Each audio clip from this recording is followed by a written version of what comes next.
नमस्कार, welcome to Rajesh sir classes. इस video में व्याकरण की परिभाषा तथा व्याकरण के भेद पर चर्चा करूंगा। तो देखिए, सर्वप्रथम व्याकरण की परिभाषा। वह विद्या जिसके द्वारा हमें किसी भाषा का शुद्ध बोलना, लिखना तथा समझना आता है, व्याकरण कहलाता है। वह विद्या जिसके द्वारा हमें किसी भाषा का शुद्ध बोलना, लिखना तथा समझना आता है, व्याकरण कहलाता है। एक वाक्य देखिए, मोहन कॉलेज जाती है तथा उसी कॉलेज में रेखा भी पढ़ता है।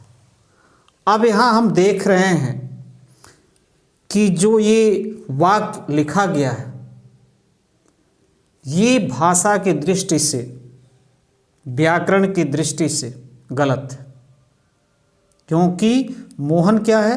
पुल्लिंग है। तो होना क्या चाहिए? मोहन कॉलेज जाता है तथा उसी कॉलेज में रेखा भी पढ़ती है, क्योंकि रेखा क्या है? स्त्रीलिंग है। तो ये क्या है? ये हमें ज्ञान कहाँ से प्राप्त हुआ? ये व्याकरण के द्वारा ही हमें ज्ञान प्राप्त हुआ कि मोहन क्या है? पुल्लिंग है, और इस कारण जाति नहीं रहेगा, जाता है। रेखा क्या है? स्त्रीलिंग है, इस नाते पढ़ता है, पढ़ती है रहेगा, न कि पढ़ता है। तो ये जो भाषा सीखने का ज्ञान हमें मिल रहा है, वो व्याकरण के द्वारा ही हम प्राप्त कर रहे हैं। आगे देखिए, व्याकरण के प्रकार अर्थात व्याकरण के भेद।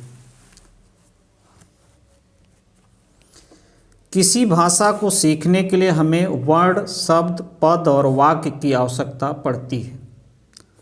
अतः हम कह सकते हैं कि व्याकरण के 4 अंग हैं। यानी किसी भाषा को सीखने के लिए हमें क्या? वर्ण, अक्षर, शब्द, पद और वाक्य की आवश्यकता पड़ती है। अतः हम कह सकते हैं कि व्याकरण के 4 अंग या 4 भेद हैं। तो देखिए, पहला वर्ण, अक्षर।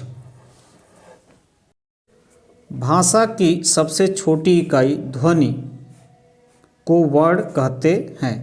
इनके टुकड़े नहीं किए जा सकते हैं।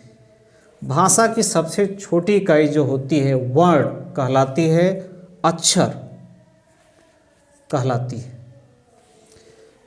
इनके टुकड़े नहीं किए जा सकते, इनके हम टुकड़े नहीं कर सकते। जैसे क, ख, अ, ब, इनके टुकड़े हम नहीं कर सकते हैं। तो ये क्या है? वर्ण है, अक्षर है। अगला भेद देखिए, शब्द। वर्णों के उस समूह को शब्द कहते हैं जिसका सार्थक अर्थ होता है। वर्णों के उस समूह को शब्द कहते हैं जिसका सार्थक अर्थ होता है। जैसे सोहन, दिल्ली, वृक्ष, राजधानी इत्यादि। सोहन व्यक्ति का नाम, दिल्ली भारत की राजधानी का नाम, वृक्ष सार्थक है, राजधानी सार्थक है। ये सब क्या हैं? शब्द कहलाते हैं। अगला भेद है पद। वचन, लिंग, विभक्ति, काल इत्यादि की योग्यता रखने वाले शब्दों को पद कहते हैं। वचन, लिंग, विभक्ति, काल इत्यादि की योग्यता रखने वाले शब्दों को पद कहते हैं। अब यहाँ एक वाक्य है, राकेश पुस्तक पढ़ता है। राकेश पुस्तक पढ़ता है। तो राकेश एक वचन है, लिंग इसका क्या है? पुल्लिंग है।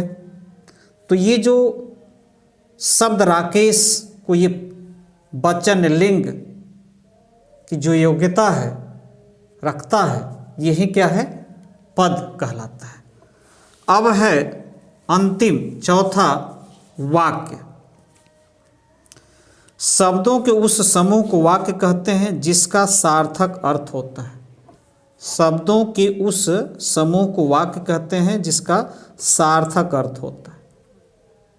जैसे ये देखिए, शब्दों का समूह है, इसका एक सार्थक अर्थ है कि राकेश पुस्तक पढ़ता है। नमस्कार।